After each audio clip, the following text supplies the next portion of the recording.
오늘 우리 주신 하나님의 말씀은 신약성경 꺼주세요. 신약성경 고린도후서 1장 3절에서 7절입니다. 신약성경 286페이지 고린도후서 1장 3절에서 7절입니다.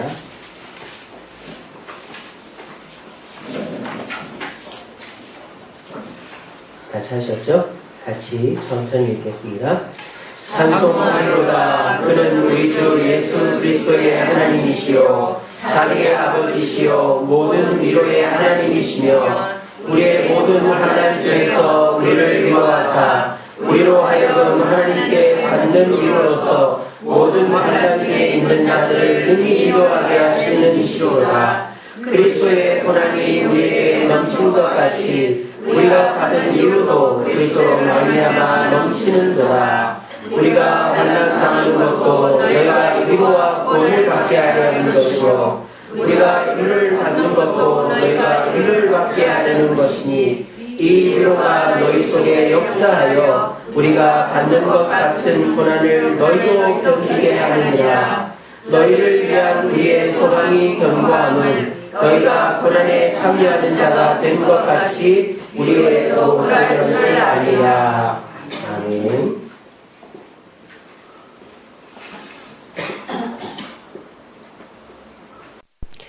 오늘 이 시간에는 위로의 도미노라는 제목으로 말씀의 은혜를 나누겠습니다. 자, 앞에 4컷의 그림이 있습니다. 이 첫 번째 그림, 응답하라 1994 시청률 공약 허그미 이렇게 해놨습니다. 자, 이 응답하라 드라마가 잘 되면 제가 공짜로 안아드리겠습니다 라는 시청률 공약을 했기 때문에 이렇게 한 것 같아요. 프리허그라는 거죠. 프리허그라는 거는 호주의 후안만이라는 젊은이가 위로받을 데 없어서 방황하는 사람들을 위로해주고자 하는 마음에서 프리허그라는 글자를 붙이고 돌아다녔는데 의외로 많은 사람들이 위로를 받았다 하는 이야기입니다. 그것이 우리나라까지 들어와서 프리허그라는 것이 이렇게 사람들에게 널리 이용되고 있는 것입니다. 자, 이 두 번째 그림에 있는 것들은 다 뭡니까? 애견용품이죠. 그래서 반려동물 용품들입니다. 요즘에는 보니까 개들이 먹는 간식들이 사람이 먹어도 될 정도로 아주 좋더라고요. 또 개 옷이라든지 뭐 별의별 것이 다 있더라고요. 그래서 반려동물들에게 많은 물건들 사서 이렇게 주는 것들이 있습니다. 또 여기 그림을 보시면 이게 좀 희한하게 생겼죠? 이게 뭐 같아요? 이게 쿠션입니다. 쿠션인데 이렇게 여자가 800의 쿠션을 하고 있는 거예요. 요즘에 이런 쿠션을 판다 그래요. 얼마나 외로웠는지. 그래가지고 이렇게 쿠션 자체가 여자가 이렇게 800에 하듯이 나온 쿠션이 있다 그러더라고요. 우리나라 옛날부터 죽부인이 있는데 그 죽부인이 남자 거라면 이 800의 쿠션은 여자 겁니다. 그래서 요즘에 이 800의 쿠션도 뭐 잘 팔리고 있다 그러고. 자, 여기는 술집입니다. 바입니다. 근데 요즘에는 술집인데 술을 먹으러 가는 술집이 아니라 얘기하러 가는 술집이 생겼대요. 이른바 토크바라고 그럽니다. 토크바. 여기가 토크바라고 그래요. 그러니까 사람들이 술집에 가서 술만 먹는 게 아니라 바텐더라든지 종업원하고 얘기 나누러 가는 곳이 토크바라는 것이 생겼답니다. 프리허그, 반려동물들의 용품들, 800의 쿠션, 토크바, 이 4가지의 공통점이 있습니다. 그것은 바로 위로 산업의 일종이라는 것입니다. 요즘에 새로 생긴 산업의 일종입니다. 위로 산업이라고 들어보셨습니까? 처음 들어보시죠? 여기 계신 분들이야 가정이 다 있고 자녀가 있고 교회에 오면 성도들이 있고 위로받는 곳들이 많이 있으셔서 위로에 목말라 있지 않으시겠지만 오늘날 1인 가구가 늘면서 위로에 갈급해 있는 사람들이 엄청 많다는 거예요. 그래서 그런 사람들의 그 욕구를 공략해서 시청률이 오르면 공짜로 안아드리겠습니다. 이런 캠페인도 하고요. 또 동물을 집에다가 이렇게 들여다 놓고는 그 동물로부터 위로를 받으려고 하고, 뭐 동물 강아지 사서 키우는 게 돈이 많이 들잖아요. 그런 사람들은 800의 쿠션이라도 하나 사서 껴안고 잘라 그러고, 술집에 가서 술을 안 먹고 얘기 나누는 사람들, 이 사람들의 공통점은 위로받기를 원한다는 것입니다. 혹시 여러분들도 위로받기를 원하십니까? 누군가에게 위로받아 본 적이 너무 오래된 것 같습니까? 그나마 그래도 우리 교회 다닌 사람들은 위로를 많이 받습니다. 말씀을 통해서, 기도를 통해서. 또 주일날 이렇게 오면 교인들 서로 보니까 위로받잖아요. 근데 세상에는요, 요즘 위로라는 단어가 너무 희귀해져 버린 것 같아요. 위로받는 사람들, 또 위로를 갈구하지만 자존심 때문에 위로받는 것을 주저하는 사람들이 많은 것 같습니다. 그래서 뭐 점을 치러 간다든지 사람을 만나러 간다든지 자기가 위로받을 수 있는 곳을 찾아다니지만 마땅히 위로해 주는 것이 그렇게 많지는 않습니다. 그런데 이 세상에서 위로를 제일 잘해주고 제일 먼저 시작한 곳은 바로 이곳 교회입니다. 우리 교회야말로 위로 전문 기관이다. 저는 그렇게 말씀드리고 싶습니다. 왜냐? 이 교회가 생기게 된 시작이 위로로부터 시작됐기 때문입니다.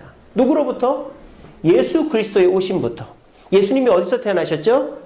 마구간에서 태어나셨어요. 왜? 냄새나고 더럽고 위생적으로 좋지 않은 마구간에서 우리를 가까이 만나기 위해서. 예수님이 만약에 부처님처럼 왕궁에서 태어났다면 어떻게 우리가 예수님을 쉽게 만날 수 있고 가깝게 지낼 수 있겠습니까? 예수님은 우리나 가깝게 지내기 위해서, 우리를 위로하기 위해서 마구간을 택하셨던 것입니다. 그리고 지금도 우리 마음속에 계신 분이 계십니다. 그분이 누굽니까? 성령님이십니다. 이 세상에 어떤 신이 피조물의 마음속에 들어가 있는단 말입니까? 그 이유가 뭡니까? 우리를 위로하기 위해서. 심장이 부정맥인 사람들은 어떻게 합니까? 심장 안에다가, 몸 안에다가 심장 충격기를 달고 다니잖아요. 왜? 위급한 상황에서 심장을 살리려고. 이처럼 우리가 가장 위급한 것들, 가장 필요한 것들을 몸에 지니고 다니잖아요.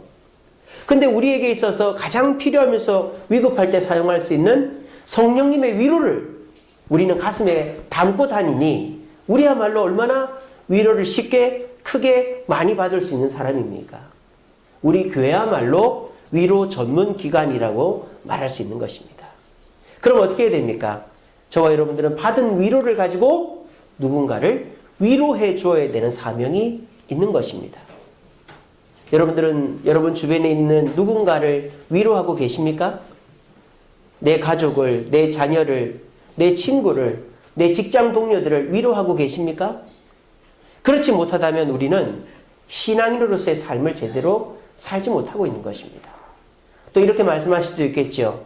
저도 누군가를 위로하고 싶지만 어떻게 위로해야 될지 잘 모르겠습니다 라고 말씀하실 수 있는 분도 있으실 것입니다. 그래서 오늘 이 시간에는 우리가 어떻게 위로하면 그리스도를 닮아서 위로하는 사람이 될 수 있을 것인가에 대해서 한번 같이 나눠보고자 합니다. 그래서 오늘 말씀을 잘 들으시고, 그렇구나, 저렇게 위로하면 남을 위로할 수 있겠구나, 나도 저런 거라면, 저 정도라면 나도 위로하는 사람이 될 수 있겠구나 도전받으시고 우리 다 같이 누군가에게 위로를 줄 수 있는 예수님을 닮은 사람들 되기를 간절히 바랍니다. 오늘 본문은요, 성경 전체에서 위로라는 단어가 한 부분에 가장 많이 나오는 단어입니다. 여러분, 오늘 본문에서 위로라는 단어가 몇 번이나 나왔을까요? 스피드 퀴즈 한번 세보시고 말씀해 보십시오. 몇 번 나왔습니까?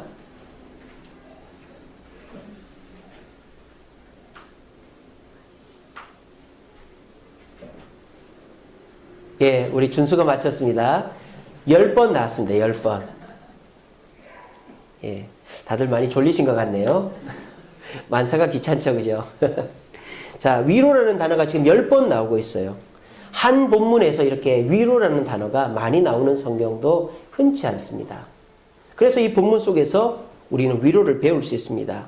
자, 그럼 우리가 어떻게 남을 위로해야 될 것인가? 같이 읽어봅시다. 시작. 먼저 주님의 위로를 받아야 한다. 위로할 수 있으려면 위로를 먼저 받아보아야 됩니다. 오늘 본문 3절에 보면 우리 하나님은 어떤 분이신가를 얘기합니다. 먼저 하나님은 예수님의 아버지시다라고 얘기하면서 예수님의 아버지뿐만 아니라 우리 하나님은 뭐의 아버지시다? 자비의 아버지시고 위로의 아버지시다. 그렇게 얘기합니다. 우리 하나님은 예수님의 아버지시고 자비의 아버지시고 위로의 아버지시다라는 겁니다. 자, 이 말은 어떤 의미냐? 예수님과 하나님은 원래부터가 두 분입니까? 하나입니까? 한 분이죠. 이거를 계속 연결시켜 보라는 거예요. 하나님과 자비가 둘이란 말입니까? 하나란 말입니까? 하나란 뜻입니다. 하나님과 위로가 둘이란 말입니까? 하나란 말입니까? 하나란 말입니다. 이 말은 다시 얘기하면 하나님은 자비 그 자체이고 하나님은 그 위로 자체라는 것입니다. 여러분들은 하나님을 어떻게 느끼고 계십니까? 내가 죄를 지으면 나를 야단치신 하나님, 나에게 별 사랑을 주지 않는 멀리 계신 하나님, 근엄한 채로 서 계신 하나님으로 느끼십니까? 그러면 하나님을 오해하고 있는 것입니다. 하나님은 예수님과 하나님이 하나이듯이 자비와 하나님은 하나이시고 위로와 하나님은 하나이시고 사랑과 하나님은 하나이신 줄로 믿는 저와 여러분들 되기를 간절히 바랍니다. 그 하나님이 우리에게 위로를 주십니다. 그 위로를 주신 이유가 뭐라고 되어 있습니까? 오늘 5절에 보시면 그렇게 되어 있습니다. 그리스도의 고난이 우리에게 넘친 것 같이 우리가 받는 위로도 그리스도로 말미암아 넘치는도다. 고난이 있을 때 우리에게 위로가 넘친다라는 것입니다. 우리 하나님은요, 우리를 고난 가운데 버려두십니다. 지금 고난 당하고 계신 것처럼. 그런데 그것은 우리를 망하게 하는 고난이 아니라 우리를 더 잘되게 하는 고난이라는 것입니다. 자, 그렇게 고난 속에 위로를 받을 때 결국 우리는 그걸 갖고 어떻게 해야 되느냐? 6절에 보면 나오죠. 우리가 환난 당하는 것도 너희가 위로와 구원을 받게 하려는 것이요 우리가 위로를 받는 것도 너희가 위로를 받게 하려는 것이다. 내가 환난을 당해서 위로를 받는 그것은 누구를 위한 것이다? 너희의 위로를 위한 것이다 라는 겁니다. 내가 환난 가운데 위로받은 경험이 있어야만 똑같이 위로가 필요한 사람을 위로할 수 있다는 것입니다. 여기 한번 보세요. 자, 공화당에 있는 유력한 대선 후보들입니다. 자, 이 사람 누구죠? 도널드 트럼프 아닙니까? 그죠? 이 사람은 테드 크루즈라는 사람입니다. 이 두 사람이 공화당 후보 1위, 2위 아닙니까? 근데 이 두 사람을 비교하면서 특별히 웃는 얼굴을 가지고 비교하는 기사를 제가 본 적이 있습니다. 자, 이 두 사람 중에서 웃는 얼굴이 자연스러운 사람이 누구입니까? 트럼프입니까? 크루즈입니까? 트럼프죠. 여러분들도 봐도 그렇게 느껴지시죠? 여러분, 웃는 얼굴이 자연스러우려면 어떻게 해야 되는지 압니까? 웃으면 이렇게 입꼬리가 올라가잖아요. 웃을 때 자연스러운 웃음은 입꼬리도 올라가면서 눈꼬리도 같이 올라가는 웃음이 자연스럽고 보기 좋은 웃음입니다. 도널드 트럼프는 입꼬리 올라가고 눈꼬리 올라갔습니까? 안 올라갔습니까? 올라갔죠. 테드 크루즈 보세요. 입은 웃고 있는데 눈은 울고 있습니다. 그러면서 이 둘을 비교하면서 왜 이렇게 됐는가? 간단해요. 도널드 트럼프는 항상 웃고 다니니까. 테드 크루즈는 평소 웃는 습관이 안 돼 있어서 웃는 표정이 어색하다고 그럽니다. 그래서 이 사람은요, 정치인이면서도 평소 웃는 습관이 안 돼 있는 거예요. 그러니까 이번에 대선 나와가지고 곤욕을 치르는 게 대중들 앞에서 웃어야 될 일이 많은데 어거지 웃음을 짓고 있으니까는 사람들로부터 비난을 받는 것입니다. 근데 이 사람은 평소에 돈도 많고 하니까는 웃을 일이 많나 봐요. 그러니까 웃음이 자연스러운 것이죠. 웃음도 평소에 자주 웃는 사람이 멋있게 웃는 것입니다. 위로도 하나님께로부터 평소 받아본 사람이 다른 사람에게 위로해 줄 수 있는 것입니다. 여러분들은 위로받고 있습니까? 말씀 가운데서, 기도 가운데서 하나님의 위로를 받은 사람은 누군가를 위로할 수 있습니다. 여러분들 먼저 하나님께 말씀과 기도의 위로를 받아서 그걸 가지고 남을 위로할 수 있는 그런 위로 전문가들이 되기를 간절히 바랍니다. 두 번째로 우리가 어떻게 위로해야 되느냐 같이 읽어봅시다. 시작. 나의 고난으로 위로를 해야 한다. 내가 받은 고난을 가지고 위로해야 된다는 거예요. 오늘 사도 바울이 고린도 교회 성도들 위로하면서 뭐라고 그렇게 얘기합니까? 8절 끝에 보시면 힘에 겹도록 심한 고난을 당하여 살 소망까지 끊어지고 우리는 우리 자신이 사형 선고를 받은 줄 알았으니 이렇게 되어 있습니다. 지금 바울은 고린도 교회 성도들을 위로할 때 내가 이만큼 대단하고 이만큼 훌륭하고 이만큼 성과를 이루었다라는 걸 갖고 위로하거나 하는 게 아니라 내 고난을 갖고 상대를 위로한다는 것입니다. 여러분, 상대방이 위로받게 해주는 것이 진정한 위로가 아니겠습니까? 근데 나는 내 나름대로 상대를 위로해준다고 하면서 내가 잘나고 멋지고 대단한 걸 갖고 위로해준다고 하면 상대는 오히려 나를 좋게 생각하지도 않고 그거로 위로받지 않는다라는 것입니다. 근데 대부분 사람들은 어떻게 생각합니까? 내가 잘못하고 힘들고 어려운 일 당한 것을 얘기하면 상대가 나를 깔보고 내가 오히려 안 좋게 여겨질 거라고 생각합니다. 하지만 위로가 필요한 사람에게는 내 단점을 얘기하는 것이 위로가 된다는 것을 기억하시기 바랍니다. 위로가 필요한 사람 앉혀놓고 걱정하지 마. 나도 옛날에 그랬는데 지금 이렇게 잘 됐잖아.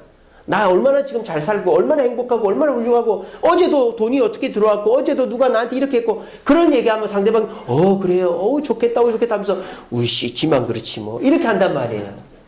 그거는 위로가 아닙니다. 자기 자랑이지. 근데 세상 사람들은 위로한답시고 그렇게 얘기한단 말이에요. 우리 주님은 바울은 그렇게 얘기하지 말라고 합니다. 위로할 때는 어떻게 하라? 내 단점, 내 불편, 내 고난을 갖고 위로해야 상대가 위로받는다는 것입니다. 제가 옛날에 한번 보여드린 적이 있는데요. 이승복 박사라는 분이에요. 저번에 옛날에 영상으로 보여드렸죠. 원래 미국에 어렸을 때 이민 가가지고 체조 국가대표 선수가 되기 위해서 열심히 훈련을 하다가 18살 때 덤블링을 하다가 머리가 먼저 떨어져가지고 목뼈가 부러져가지고 하반신 마비가 된 겁니다. 그래서 모든 것을 잃어버리고 낙심 가운데 있다가 대학에 진학을 했는데 대학에서 복음 전하는 분을 통해서 예수님을 믿게 된 거예요. 그래서 이분이 그때에서부터 내가 의사가 되어야 되겠다. 공부를 한 겁니다. 자, 그런데 보세요. 자기 몸도 못 가누는 사람이 의사가 될 수 있겠습니까? 됐단 말이에요. 뭐로 의사가 된지 압니까? 남들처럼 외과 수술을 하고 아주 정밀한 성형 수술을 하고 뭐 그런 거 의사가 아니에요. 이 사람은 재활 전문의입니다. 이 사람 자체가 재활의 치료의 하나의 도구가 되는 것이죠. 안 그래요? 휠체어 타고 다니면서 손가락도 제대로 못 써요. 그래서 막 이상하게 만든 걸 갖고 필기를 하고 다닙니다. 그런데 이 사람이 그 환자 앞에 서서 내가 옛날에 체조를 하려고 했는데 다쳤지만 다시 이렇게 해서 의사가 됐다. 당신도 이렇게 될 수 있다. 이거 자체가 치료가 되는 것이죠. 위로는 내 잘난 걸로 위로하는 것이 아니라 내 단점을 드러내는 것이 곧 위로다라는 것을 우리가 알 수 있는 것입니다. 혹시나 여러분들이 나는 위로를 잘 못하겠던데요 하는 것은 내 단점을 꽁꽁 감추고 있기 때문에 위로를 못하게 되는 것입니다. 오프라 윈프리 어려서 성폭행 당한 것을 숨기지 않고 다 공개하고 구성에 성교육하시는 그분도 어렸을 때 성폭행 다 공개하고 오히려 그런 약점들을 드러낼 때 성폭행 당하고 어려움 당하고 위로받기를 원하는 사람들이 몰려오는 것이죠. 근데 자기가 상처받은 걸 싹 감춰놓고는 자기가 잘난 것만 가지고 얘기해봐야 그 누구도 위로받으러 오지를 않는다는 것입니다. 분명히 기억합시다. 위로는 내 가장 부끄러운 모습을 드러낼 때 남에게 줄 수 있는 것입니다. 그래서 뭐 공개적으로 얘기하기는 힘들겠지만 여러분들이 부끄러워하는 거 정말 어려움 당한 사람 앞에서는 숨기지 마시고 얘기하면서 남을 위로해 줄 수 있는 위로 전문가들 되기를 간절히 바랍니다. 세 번째 읽어봅시다. 시작. 서로 위로해 주어야 한다. 11절 말씀입니다. 너희도 우리를 위하여 간구함으로 도우라. 이는 우리가 많은 사람의 기도로 얻은 은사로 말미암아 많은 사람이 우리를 위하여 감사하게 하려 합니다. 지금 바울은 자기가 복음을 전하고 많은 사람을 주께로 인도한 것이 누구 때문이다? 고린도 교회와 같은 다른 성도들의 위로와 격려, 기도 덕분에 하고 있다라고 얘기하는 것입니다. 이 세상에 독불장군은 없습니다. 앞서 나아가는 사람, 혼자 있으면 그 사람은 결국 망하게 됩니다. 함께 가야 되는 것이죠. 여러분들 잘 아시다시피 기러기가 먼 곳을 날아갑니다. 근데 이 기러기들이 V자를 해서 날아가는 이유는 이렇게 해야 먼 곳을 날아갈 수 있기 때문입니다. 근데 이렇게 할 때 맨 선두에 서 있는 기러기는 엄청난 고통을 느낀다 그래요. 제일 먼저 바람을 맞으니까. 근데 이 기러기가 앞장서 나아갈 때 자기 힘으로만 가는 것이 아닙니다. 누구의 힘으로 갑니까? 뒤따르는 기러기들의 울음소리를 듣고 가는 것입니다. 뒤따르는 기러기들이 꽁꽁 하면서 끼륵끼륵 하면서 울어주니까 그 소리가 앞에 가는 이 기러기에게 힘이 되는 것이죠. 그렇게 해서 이 기러기들은 V자를 이루고 먼 거리를 날아가는 것입니다. 이 세상에 대단한 사람들이 있지요. 하지만 혼자서 대단하면은 결국 부러지게 돼 있어요. 제가 지난 수요일 날 성경 통독 세미나 할 때 엘리야와 엘리사를 비교해 드렸습니다. 기억나시는 분들 계시죠? 엘리야는 어느 왕 시대 때만 활동했어요? 아합 왕 시대에만. 엘리야는 아합 왕 시대에만 활동하고 죽지 않았죠. 하늘로 가버렸어요. 그 다음 엘리사는 아합의 집안이 멸망할 때까지, 아니 아합의 집안이 아니 예후의 집안, 예후의 아들들 때까지 4대에 걸쳐서 선지자 역할을 합니다. 왜? 엘리야는 독불 장군이었으니까. 혼자 힘으로 모든 것을 감당하고 자기가 혼자인 줄 알고 하나님 앞에 나를 이제 데려가 달라고 그랬던 사람입니다.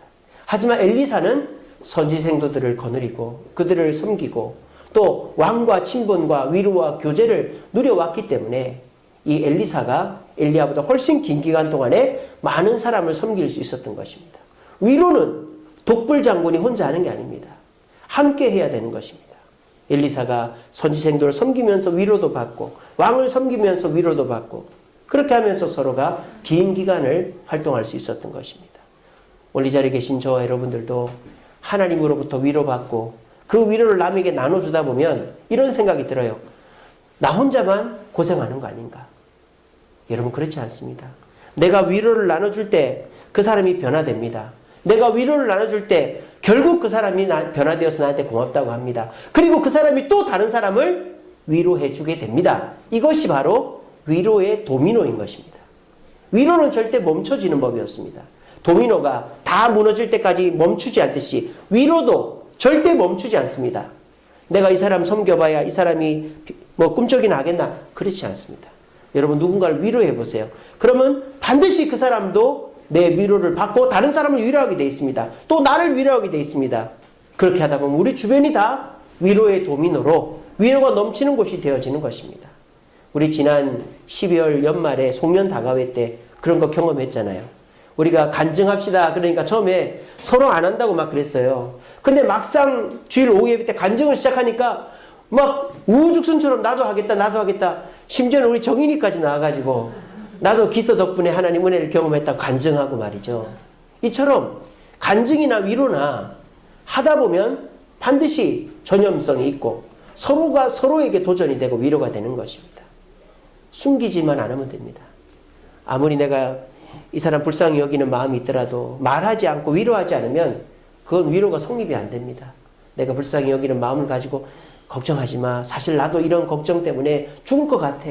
하지만 내가 새벽에 나와서 기도하고 또 말씀 들으면서 위로받고 있다고 너도 힘내라고 그렇게 위로할 때 그 사람도 나를 위로하게 되고 나도 사실은 이런 어려움이 있는데 이렇게 참고 있는데 참 감사하다. 그러면서 서로가 위로가 되면 또 다른 사람을 위로하고 이게 위로의 도미노인 것입니다. 우리 주세움교회 성도님들의 가정은 위로의 도미노가 끊임없이 일어나길 바라고 우리 교회와 직장과 주변은 위로를 통하여 서로를 격려하는 아름다운 공동체 되기를 간절히 바랍니다. 말씀을 맺겠습니다. 위로하다라는 헬라어 단어는 파라클레오라는 단어입니다. 파라클레오는 이제 합성어인데요. 파라라는 말은 가까이라는 말이에요. near, 가까이. 클레오는 부르다라는 뜻입니다. call, 가까이 부르다. 그래서 위로하다라는 말은 가까이 부르다라는 뜻입니다. 여러분 성령이라는 단어의 헬라어가 이거와 비슷하죠? 성령이라는 말의 헬라어는 파라클레이토스입니다. 바로 이 파라클레오에서 온 겁니다. 성령은 우리를 가까이 해서 위로하시는 분이다. 우리 안에서 위로하는 분이라는 것입니다. 여러분 위로라는 것은 다른 거 아니에요. 가까이 있는 거예요. 지금 여러분 옆에 누군가 가까이 있죠? 옆에 한번 보세요. 예, 옆에 있죠? 서로 위로하고 있는 거예요. 서로의 체온이 느껴지고 서로 쳐다보면서 웃고 이게 위로인 겁니다. 위로는 복잡한 거 아닙니다. 서로 가까이 있으면 그게 위로가 되는 것입니다. 우리 안에 성령이 계십니다. 그 성령은 우리를 위로하기를 원하십니다. 근데 그 성령의 위로를 고대하지 않을 때 성령은 탄식하신다 그랬습니다. 근데 여러분들이 힘들고 어려울 때 주님 앞에 기도하면 그 성령은 우리를 위로하십니다. 그 위로를 받은 우리는 어떻게 해야 되겠습니까? 다른 사람을 위로해야 되는 것입니다. 그럴 때 그 위로는 도미노가 되어서 우리를 하나로 묶는 끈이 되는 것입니다.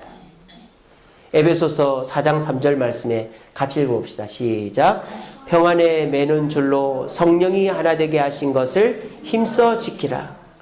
우리 안에 계신 성령이 우리와 묶여져 있습니다. 우리 안에 계시니까. 그래서 우리를 위로하십니다. 그 위로를 통하여 우리도 누군가를 위로할 때 우리는 위로라는 성령의 줄로 하나가 되어지게 되는 것입니다. 그게 진정한 교회, 진정한 가정, 진정한 위로의 공동체 아니겠습니까? 세상 사람들 위로한답시고 자기 자랑이나 하고 위로한답시고 남 그 마음에 염장이나 지르는 것이 세상의 위로입니다. 하지만 우리 주님은요, 내 단점과 내 아픔을 통해서 내가 위로받아 본 경험을 통해서 위로할 때 그 위로는 서로에게 퍼져나간다고 말씀하십니다. 이것을 통해서 위로가 필요한 이 시대에 남을 위로하여서 우리 여러분들이 남에게 인정받고 우리 주세움교회가 위로가 필요한 사람들이 몰려올 수 있는 피난처가 되는 아름다운 공동체 되기를 간절히 바랍니다.